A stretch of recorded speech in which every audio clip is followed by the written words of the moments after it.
दोस्तों, जैसा कि आपको पता है कि हम पढ़ रहे हैं एमपीटीईटी के गणित खंड को, जिसमें हमने अभी तक काफ़ी कुछ सिलेबस को कंप्लीट कर लिया है। तो यदि आपने उनके वीडियो नहीं देखे हैं तो कृपया उन्हें देख लें। आज का जो हमारा लेसन है वो है जियोमेट्री पर, यानी कि ज्यामिति पर, जिसमें हम चर्चा करेंगे ज्यामितीय संरचनाओं की, ज्यामितीय अवधारणा की। तो आज का जो हमारा लेसन है उसमें सिर्फ हम बात करेंगे ज्यामितीय अवधारणाएं, किरण, रेखा और रेखाखंड की। जो हमारे नेक्स्ट लेसन होंगे उसमें हम बात करेंगे कोण, कोण का वर्गीकरण, त्रिभुज और उनका वर्गीकरण, और साथ में इसके बाद वाले लेसन में हम पढ़ेंगे न्यूमेरिकल्स क्वेश्चन जो परीक्षा की दृष्टि से भी इंपॉर्टेंट होते हैं, उन्हें भी हम अच्छे से जो है सॉल्व कर लेंगे। तो दोस्तों, चलिए शुरू करते हैं आज का लेसन। तो दोस्तों, जो हमारा टॉपिक है एमपीटीईटी का जो सिलेबस है उसमें जो हमारे टॉपिक कवर किए गए हैं जियोमेट्री से, हम सिर्फ उन्हें ही फोकस करेंगे।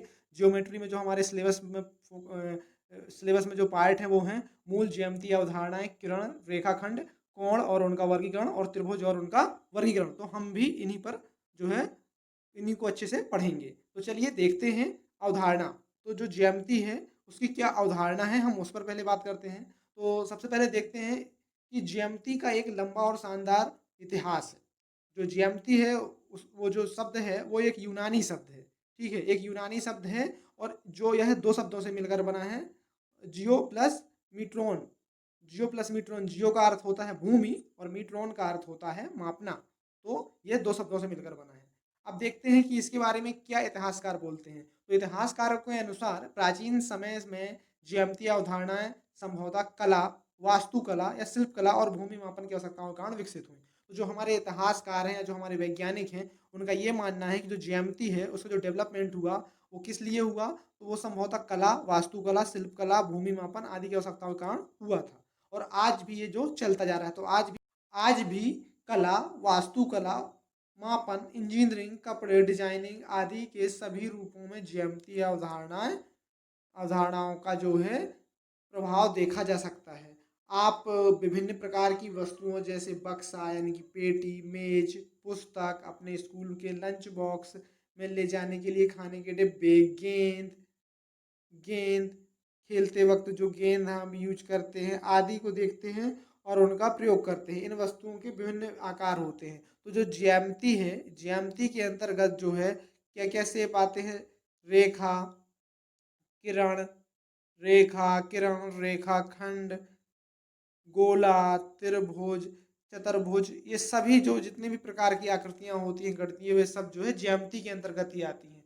इसी के अंतर्गत हम इनका अध्ययन करते हैं। तो जो रोलर हम यूज करते हैं, उपयोग करते हैं, पेंसिल है वे सीधी है, एक चूड़ी, 1 रुपए का सिक्का, ये गोल है। तो चलिए अब हम बात करते हैं जो ज्यामिति की सबसे प्रमुख अवधारणा या मुख्य जो है उसकी आकृति है बिंदु। तो बिंदु क्या होता है, तो बिंदु देखा होगा आपने, ये इतना सा बिंदु, ये जो बीच में बना है ये बिंदु होता है। तो क्या होता है, बिंदु की कोई लंबाई चौड़ाई नहीं होती है, और बिंदु सिर्फ एक क्या करता है, स्थिति बताता है, हमें अवस्थिति निर्धारित करता है। जैसे कोई यहाँ पर एक पॉइंट बना हुआ है तो ये बताता है कि ये जो है ये एक सिचुएशन है, एक स्थिति है। चलिए अब देखते हैं हम जो हम इसके आगे पढ़ने वाले हैं, हम उनको देख लेते हैं। जो जो ये हमारा जो ये चित्र बना हुआ है इसमें हमें 3 चीज बनी हुई दिख रही हैं। ये जो ये वाला है ये कहलाता है सेगमेंट, यानी कि रेखाखंड, रेखाखंड। और जो ये नीचे वाला है ये कहलाता है किरण, और जो ये सबसे नीचे वाला है ये कहलाती है रेखा। तो जो हम अगला जो हमारा पॉइंट होगा हम उनमें इन्हीं को डिस्कस करेंगे। तो चलिए देखते हैं किरण। किरण क्या होती है, किरण, रे। तो किरण क्या होती है, किरण एक रेखा का भाग होता है। तो किरण एक रेखा का भाग होता है, और रेखा क्या होती है, रेखा ऐसी होती है, और किरण कैसी होती है, किरण होती है ऐसी। यहाँ का बिंदु इसका जो होता है स्थायी होता है। तो किरण क्या है, रेखा का भाग है। यह एक बिंदु से प्रारंभ होती है जिसे प्रारंभिक बिंदु या इनिशियल पॉइंट कहते हैं, और एक दिशा में बिना किसी अंत के विस्तृत होती है। तो देखिए इसका मतलब ये है कि जो किरण होती है वो एक इस तरह की रेखा होती है जिसका एक बिंदु तो बिल्कुल स्थायी होता है, और दूसरा बिंदु जो होता है वो अनसीमित विकसित हो सकता है, विस्तृत हो सकता है, कितना भी दूरी पर ये जो है जा सकता है आगे, तो उसे बोलते हैं किरण। अब देखते हैं रेखा। रेखा क्या होती है, तो रेखा क्या होती है? एक लकीर जो दो दिशाओं में बढ़ती है जाए और इसका कभी अंत ना हो, उसे रेखा कहते हैं। तो एक ऐसी लाइन,